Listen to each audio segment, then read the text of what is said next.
What's up mga kamundo? For today's vlog, araw nga pala ito ng Sabado at ito, Yasumi nga pala natin kaya naman ito, tara, samahan nyo akong gumala sa Fukuoka. Yun, pupunta nga pala tayo sa Nanzoen Temple mga kamundo. Yun, from Kudamatsu, Eki nga pala mga kamundo.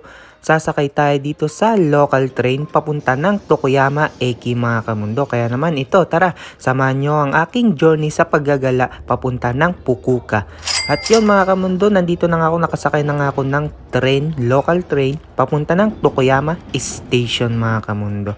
At dito nga dumating na nga tayo sa Tokuyama Station mga kamundo. Yun, lumabas na muna tayo dyan at maghihintay sa ating makakasama for today's video. Yun, sasakay nga tayo ng Shinkansen mga kamundo. At dito nga sa Eki ng Tokuyama, makikita mo yung One Piece, o diba? At ito nga, nandito na nga tayo, sasakay na nga tayo ng Shinkansen. Yun, from Tokuyama City, Tokuyama Eki mga kamundo, pababa naman tayo ng Hakata Station, which is na doon tayo magno-Norikay papunta ng Nanzoen Temple mga kamundo. At dito nga nakababa na nga tayo, nakarating na tayo ng Hakata Station. Yun, lalabas nga muna tayo dyan kasi sasakay tayo ng local train. Yun, hanapin nyo nga lang tong JR line tapos platform number 8 mga kamundo. Dito na tayo sasakay ng local train. At from Hakata Station, 8 istasyon lang ang ating hihintayin bago makababa dito sa Kido Nanzoen Mai mga kamundo. Kaya naman di ka maliligaw pagkababa dito sa station ng Nanzoen. Dito pa nga lang sa bungad, makikita mo na yung mga pinagbabawal nilang mga rules. At ito nga pala yung bridge melody nila. Nandito na po kami sa Nanzoen Temple. Nanzoen Temple. Yan, kasama natin with Kuya Kura.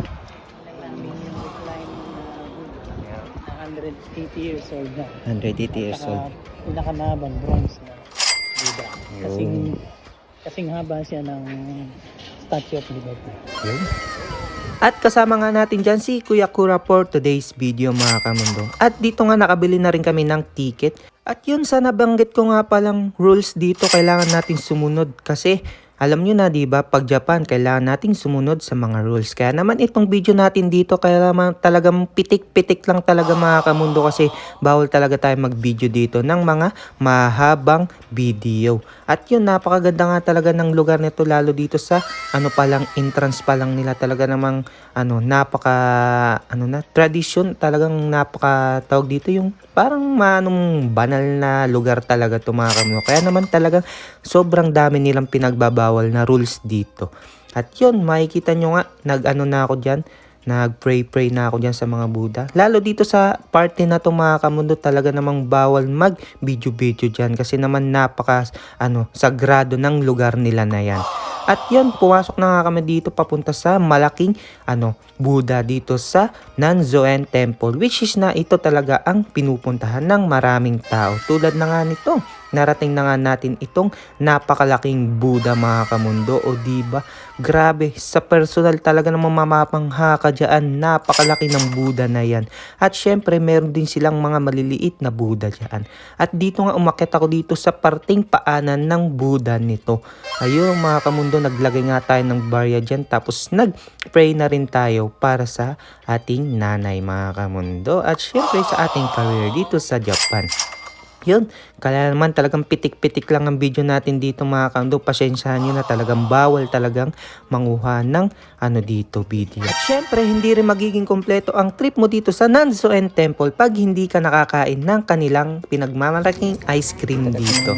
Yun talaga naman napakasarap ng ice cream na yan mga kamundo. Tapos itong magiging view mo, yung Nanzoen na Temple, o napakalaking Buddha dito sa Nanzoen Temple. Ano daw? Ang gulo mo, Jomski.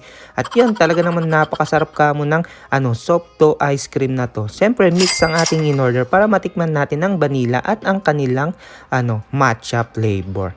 Yun mga kamundo, in-enjoy ko lang ang pagkain ng soft ice cream nila habang nakatingin sa malaking Buddha. At dito nga namili na rin ako ng cure illness para sa aking nanay. Yun, marami nga rin silang binebenta dito mga pampaswerte mga kamundo. Kaya naman ito binili ko para sa cure illness ng aking nanay na nagda-dialysis. At syempre, di rin mawawala itong rep magnet natin mga kamundo para sa ating souvenir dito sa Fukuoka Ken mga kamundo.